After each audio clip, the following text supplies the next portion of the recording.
আসসালামু আলাইকুম। আমাদের কাছে গতকালকে একজন লোক আসছে ট্রেনিংয়ের উদ্দেশ্যে। আমি বলতেছি না যে উনি খারাপ, বাট যারা ট্রেনিং সেন্টার চালান তাদেরকে সতর্ক থাকা খুবই, কারণ এই জায়গায় তো ভাই সব ধরনের মানুষ আসে।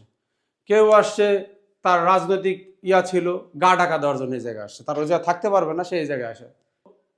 আমাদের এরকম অনেক তিক্ত অভিজ্ঞতা আছে।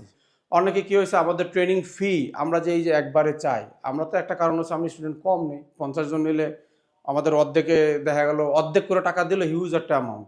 তো আমরা স্টুডেন্ট নিলে 10-12 জন প্লাস মাইনাস থাকে, তো এরা যদি আমাদের দেয় আমরা চেষ্টা করি একটু প্রথমে পুরো টাকাটা নেওয়ার জন্য, কিন্তু তারপরে এবার আমরা 2 কিস্তিতে সিস্টেম করে দিছি। এখন যে ফ্রি ট্রেনিংয়ের কারণে কি হয়েছে, আসছে আইসা আমরা একটা সিকিউরিটি মানি চাইলাম, উনি দিল না। এরকম উনি না, কিন্তু এরকম দুরন্ত লোক আমরা আরও পাইছি। তো এই আইসা সিকিউরিটি মানিটা উনি দিল না, উনি এনে বৈশা মানে কি ভাব নিচ্ছে যে উনি এই ক্লাস করতেছে হ্যান ত্যান, মানে এটা আমাদের বিশ্বাস অর্জন করার জন্য।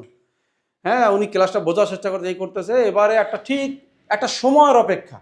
আর এইসব মানুষ এমনভাবে আসবে, তারপরে কিছু সন্দেহের জিনিস ওদের থাকবে। চেষ্টা ছিল একটা ক্ষতি করার, কিন্তু ও আসলে সুযোগটা পায় না। না পারলেও তার যত সম্ভব তথ্য রাখা, আপনি নিজে সতর্ক থাকা, যেহেতু আমি যে ফ্রি একটা সিস্টেম করে দিলে কিন্তু যে কেউ আসতে পারে এই জায়গায়।